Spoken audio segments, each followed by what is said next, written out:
ser inusitado.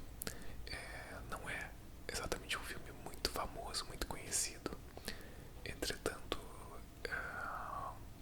por que eu vi esse filme? Eu vi esse filme porque ele será o próximo episódio do nosso podcast, né, do Eu Quero Ver o Filme.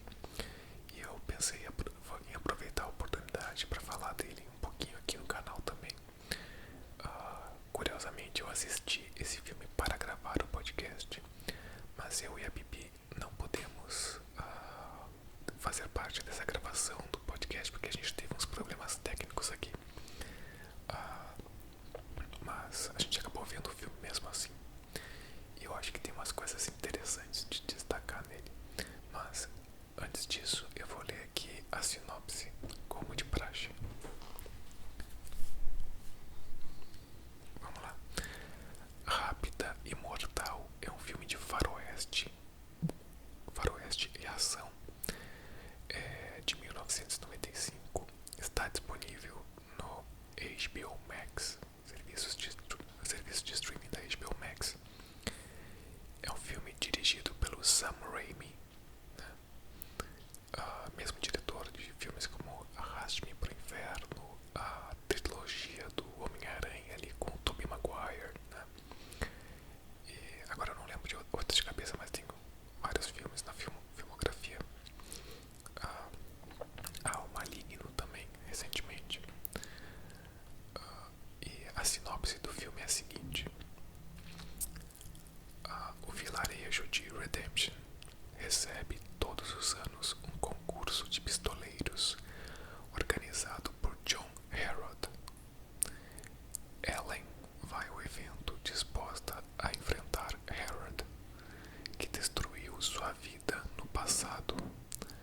Assim que chega à vila, ela conhece o pastor Cord, que decidiu nunca mais apontar uma arma para ninguém. Porém, Harrod sabe que Cord é um dos principais pistoleiros da região e tenta convencê-lo a também participar do concurso. O elenco desse filme tem destaques aqui. A protagonista é a Sharon Stone, o antagonista é o Gene Hackman, e a gente tem ainda como coadjuvantes de peso, assim, coadjuvantes importantes na história, o Leonardo DiCaprio e o Russell Crowe. Então é um elenco incrivelmente estrelado, né? Não preciso falar, esses 4 atores são muito, muito famosos. Então, gente, eu acho que a sinopse dá muito o plano do que é o filme, né? É uma narrativa bem simples até, porque se trata de uma narrativa de competição. O filme, praticamente todo o filme gira em torno desse torneio, e é um torneio de disparos, né? Um torneio de duelos de faroeste clássico. A ambientação é aquela ambientação de faroeste clássico que a gente conhece, né? Então é uma terra meio sem lei e toda aquela muito uso dos marrons, né? Tons terrosos, marrons, madeira, a vestimenta, o figurino clássico, né? do faroeste, tudo que a gente já está bem acostumado, né? E então a ambientação, a cor do filme é mais ou menos essa, né? Tu pensa num filme de faroeste e é meio que estereotipado. E esse vilarejo de Redemption, ele é dominado pelo personagem do Gene Hackman, né? O Harold. E esse domínio ele exerce pela força ali, né? Ele é conhecido ali na região como um dos pistoleiros mais rápidos, né? Ele tem essa característica, ele é muito rápido. Então, isso aí já é um fato importante de se destacar, que tem essa questão do domínio pela força, e ele é um cara, esse personagem do Gene Hackman é detestável, assim, ele é extremamente arrogante e manipulador, e assim, é um vilão. E então a gente tem ali a presença, a chegada na cidade, no vilarejo da Ellen, que tem uma história no passado ali com o personagem do Harold. E aqui eu vou dar o meu aviso de spoilers, tá? Eu vou fazer spoilers desse filme. Então, se tu tem curiosidade pra assistir e não gosta de spoilers, melhor assistir antes e depois voltar. Então, basicamente, o John Harold, esse meio que dono da cidade, ele organiza esse campeonato de disparos, esse torneio, e meio que força as pessoas a participarem, né? Meio que obriga algumas pessoas a participarem. E isso, tipo, ameaçando as pessoas, né? Se tu não participar, tu não vai sair da cidade, meus capangas vão te pegar, coisas assim. Ele exerce domínio pela força e pelo medo ali naquela cidade. Então isso fica bem evidente. E a Helen, que é a personagem da Sharon Stone, chega e participa do torneio, que já é uma coisa que eles consideram não habitual, uma mulher participar do torneio. E aí já vou destacar uma característica desse filme. Esse filme é um faroeste protagonizado por uma mulher. E a gente sabe, né, que as ambientações de filmes de faroeste são geralmente machistas, assim. Todo o entorno, toda a sociedade ali que gira ao redor do filme é machista, tem falas machistas e tal. Aqui nesse, obviamente que propositalmente nesse filme aqui, mas toda a ambientação do faroeste, ela tem muito esse peso, né? E aqui a gente tem uma protagonista mulher, que é bem interessante. A Sharon Stone, se eu não me engano, ela produz esse filme também. Ela é uma das produtoras executivas. Eu lembro de ter lido nos créditos. Então ela tem uma presença muito forte ali. E eu acho que posso destacar as principais atuações são do Gene Hackman, que é o vilão, e da Sharon Stone, ali protagonista e antagonista. Então eu acho que é bom falar sobre as personagens. Começando pela protagonista, a Sharon Stone. Ela tem um trauma do passado que vai aos poucos sendo revelado, porque ela acabou perdendo o pai dela. E a gente vai descobrindo, já dei alerta de spoilers, hein? A gente vai descobrindo aos poucos que o Harold, esse vilão, teve a ver com a morte do pai dela, né? Ele, na verdade, a gente imagina que ele tenha mandado matar, ou que ele tenha matado o pai dela. Mas ao longo do filme, mais pro final, a gente vai descobrindo que a coisa é mais grave, o trauma é mais grave ainda. Né? Porque envolve algo que o personagem do Gene Hackman, que o Harold fez, ou levou a personagem da Sharon Stone a fazer quando ela era criança, né? Manipulando de uma forma assim detestável, né? E colocando ela numa condição muito, muito complicada. Isso gerou um trauma incrível, um trauma inimaginável. Então o filme fala sobre isso também. E eu acho que o filme também fala muito sobre esse autoritarismo, sobre o domínio o domínio de um território, um domínio de uma sociedade através do medo, através da força, né? A gente tem ali dois personagens que valem destacar pra gente entender um pouco a história também, que é o personagem do Russell Crowe, que é um pastor, que ele é feito de prisioneiro pelo Harold, né, o vilão. E ele é aprisionado, acorrentado o filme inteiro, tá? E ele é um pastor que ele prometeu que ele nunca mais iria usar a força contra alguém,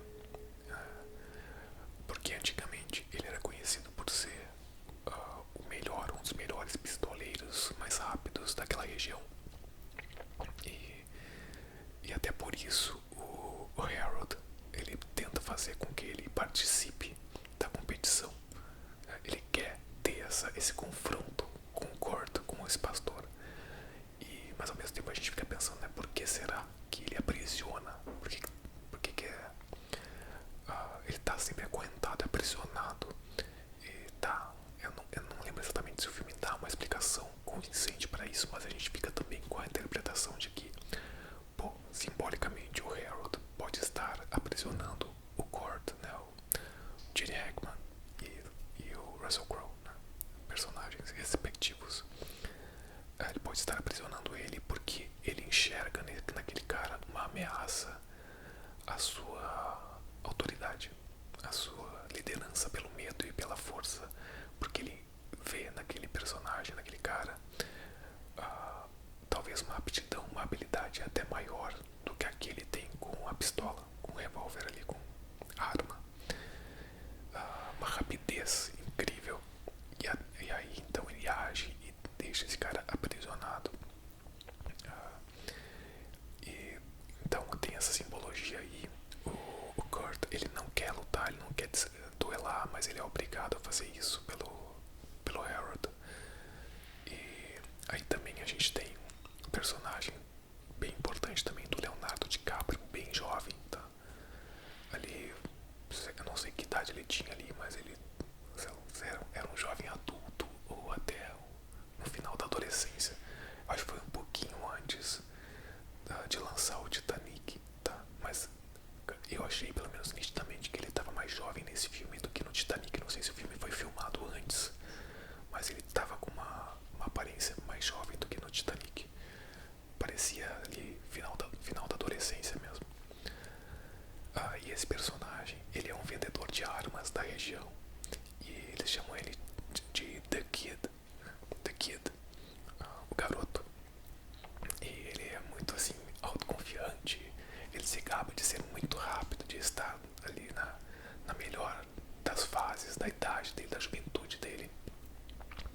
E ele entra no torneio também querendo muito impressionar, sempre falando, eu sou o mais rápido aqui.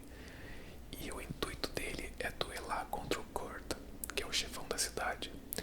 E aí aos poucos a gente vai entendendo que ali tem uma questão, uma discussão que o filme faz sobre, primeiro, exemplo, né? Exemplo que se passa, e depois essa necessidade de se provar, né?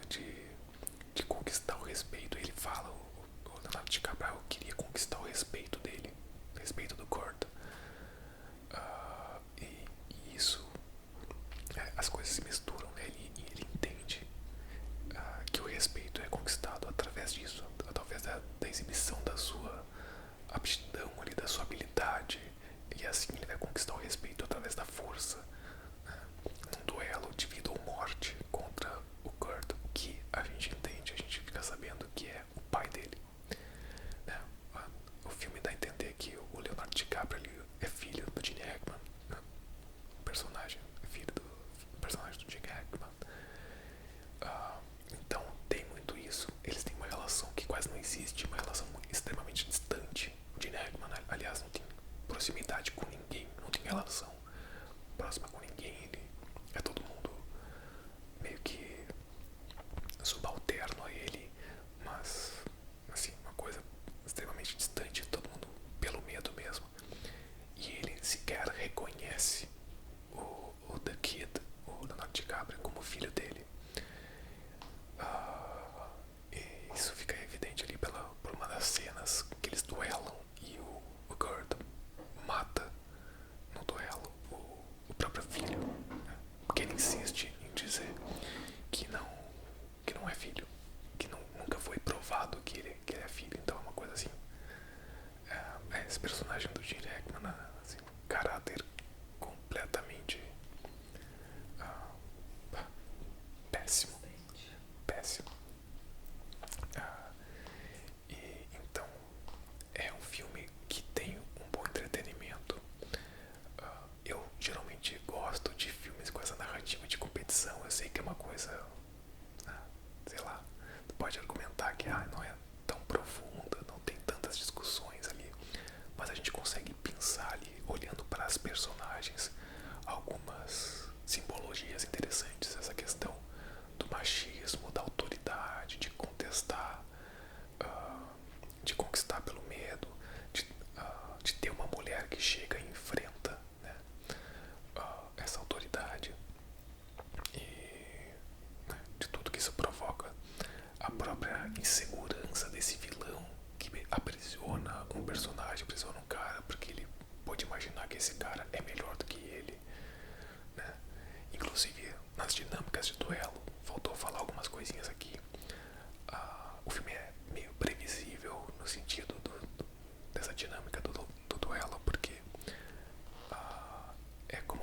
edição de mata-mata, né? É quase literalmente nesse caso. As pessoas vão avançando ali e até chegar na final. E os personagens que vão avançando, meio que tu sabe quem vão ser sempre, mas isso não é exatamente um problema. Mas chega, eu queria destacar alguns duelos aqui, né? Eu já falei desse do Kurt com o The Kid, né? Queria falar também. Tem um duelo do Kurt. Não, do Kurt não, desculpa, do Harold com o The Kid, do Gene Hackman com o The Kid, eu falei antes, né? Gene Hackman com Leonardo DiCaprio. Acho que eu vou falar o nome dos atores que é mais fácil pra eu lembrar. Eu queria falar agora também do duelo do Gene Hackman com o Russell Crowe, né? Os personagens. Porque justamente o Russell Crowe é esse cara que é prisioneiro. E quando ele vai duelar com o Gene Hackman, os capangas dele, um dos capangas vai lá e machuca as mãos do Kurt propositalmente antes do duelo para que ele não possa ser tão rápido, né? Então tem toda isso, é toda uma é sem lei e é muito sujo, né, esse duelo. Aliás, os personagens são sujos, né, fisicamente ali, né? Eles são tipo os dentes sujos, o aspecto sujo. É uma característica também do filme. Então tem isso, né? O cara é inseguro, os capangas dele acham que ele tem que fazer isso para que o Harold se sobressaia, né? E só uma curiosidade, não é a primeira vez que essa dinâmica é apresentada aqui no cinema, porque em Gladiador o personagem do Joaquin Phoenix faz a mesma coisa com o próprio Russell Crowe. Então as pessoas parecem que gostam de machucar o Russell Crowe para que ele não possa duelar, para que ele não possa lutar. Incrível. E também destacar aqui, esse aqui que eu tô falando é o duelo final, tá? O final é o Russell Crowe contra o Gene Hackman. Entretanto, antes disso, a gente tem um duelo da Sharon Stone com o Russell Crowe, que aí tá, vou dar spoilers, tá? Aqui são spoilers grandes. A gente imagina que inicialmente a gente imagina que a Sharon Stone vai ganhar porque ela é a protagonista, mas aí tem uma pequena surpresa. E inicialmente os dois não querem lutar, mas eles são obrigados a fazer isso pelo Harold. E bom, eu acho que não vou dar os spoilers porque aqui é muito spoiler, tá? Mas esse é um duelo marcante também. E no final, mais pro final, a gente tem um plot twist que é bem interessante, tem uma cena bem apoteótica. Mas pro final eu ia falar, tá? Eu ia dar o spoiler, mas eu acho que esse spoiler é muito grande, vale a pena, ia estragar um pouco a experiência, vale a pena vocês conferirem. Então eu só queria falar aqui pra fechar que a direção do filme por vezes é um pouco satírica, porque ela utiliza de movimentos exagerados de zoom, de close, são característicos do gênero de faroeste, né? Aquele zoom, aquele close bem próximo dos olhos. E às vezes algumas coisas tipo a bala que atravessa a cabeça das pessoas e fica um buraco na cabeça, tipo, é uma coisa bem, chega a ser cômica. Mas é isso, gente, é uma narrativa, digamos, é um filme que não é exatamente revolucionário, apesar de que ele traz o faroeste nos anos 90, que é uma época que o faroeste também já não estava tão popular, né? Mas eu acho que ele vale como entretenimento e tem ali algumas questões que são interessantes de serem levantadas, né? E eu acho que vale, super vale passar um filme para passar uma tarde ali, para passar um tempo que vai te divertir. E é curioso que esse filme não é tão falado porque ele tem, como eu falei, um elenco incrível, né? E tá muito bem. Então é isso, gente. Me digam aqui nos comentários se vocês já viram esse filme ou se já ouviram falar desse filme.